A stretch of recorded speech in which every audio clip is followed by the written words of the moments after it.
आज की क्लास में हम लोग बात करेंगे जनरेशन को। आज हमारा टॉपिक होने वाला है based on generation. Type of computer में पढ़ रहे थे, जिसमें साइंस कंप्लीट किया था, बेस्ड ऑन वर्क कंप्लीट किया था। अब हमें पढ़ना है जनरेशन।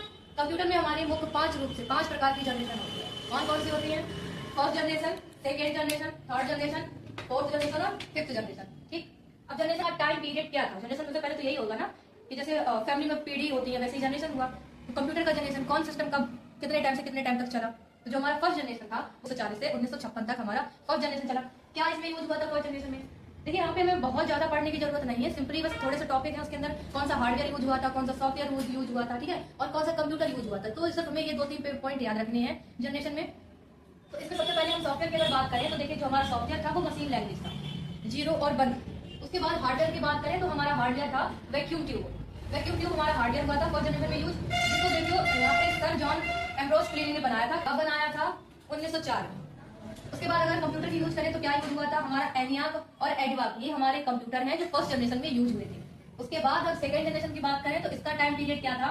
यहाँ था हमारा 1956 से 1963। जो सेकंड जनरेशन के कंप्यूटर थे वो 1956 से 1963 तक चले हैं। अब इसमें क्या सॉफ्टवेयर था? तो इसमें हमारा HLL यूज हुआ, high level language. High level language में जो भी आपकी लैंग्वेज आती है तो वो हमारी सारी आती है इसके अंदर HLL की, चाहे वो फोर्ट्रॉन हो, C++ हो, तो ये हमारी सारी है हाई लैंग्वेज सेकंड जनरेशन में आती है। उसके बाद हार्डवेयर क्या होता है? देखिए हार्डवेयर में क्या यूज हुआ था? हमारा vacuum tube. First generation vacuum tube हुआ था, उसको रिप्लेस कर दिया गया था ट्रांजिस्टर से। ट्रांजिस्टर का आविष्कार किसने किया था? विलियम शॉकले ने किया था। कब किया था? 1947 में ट्रांजिस्टर का यूज हुआ था, जिसने किया था विलियम शॉकले ने। उसके बाद यूज की बात करें तो वहां पे हमारा यूज हुआ था कंप्यूटर IBM और CDC। थर्ड जनरेशन की बात करें तो थर्ड जनरेशन का टाइम पीरियड क्या था? 1964 से 1971 तक। थर्ड जनरेशन में जो हमारे सिस्टम यूज हुए थे तो वो उसमें सॉफ्टवेयर क्या था? हमारा सॉफ्टवेयर था देखिए मल्टी प्रोग्रामिंग OS मतलब ऑपरेटिंग सिस्टम थर्ड जनरेशन में। उसके बाद हार्डवेयर की बात करें तो हार्डवेयर में आता है हमारा IC, जिसको हम लोग फुल फॉर्म में इंटीग्रेटेड सर्किट भी बोलते हैं। इंटीग्रेटेड सर्किट का आविष्कार किसने किया था? देखिए यहाँ पे हमारा किया था जैक किल्बी ने। और कब किया था? 1958 में।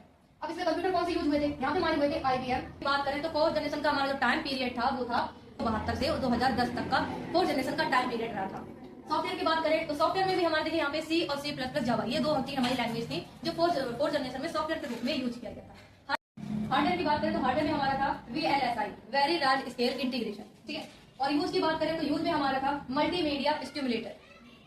और फिफ्थ जनरेशन में टाइम की बात करें तो फिफ्थ जनरेशन में हमारा जो टाइम था वो 2010 से करंट अभी तक हम लोग उसको यूज कर रहे हैं। सॉफ्टवेयर में क्या हो जाएगा? हमारी जितनी भी हाई लेवल वाली लैंग्वेज है, जितनी भी HLL लैंग्वेज है, वो सभी हमारी यूज होती है फिफ्थ जनरेशन में। और वही हार्डवेयर की बात करें तो हार्डवेयर में देखिए उसमें जो हमारा VLSI था और यहाँ पे ULSI, दोनों को ही मिक्स करके जो हमारा माइक्रो प्रोसेसर हुआ वो हुआ। तो इसकी ULSI क्या होगा? Ultra large scale integration. और इसके साथ ही हमारा यहाँ पे चल रहा है फिफ्थ जनरेशन में AI, आर्टिफिशियल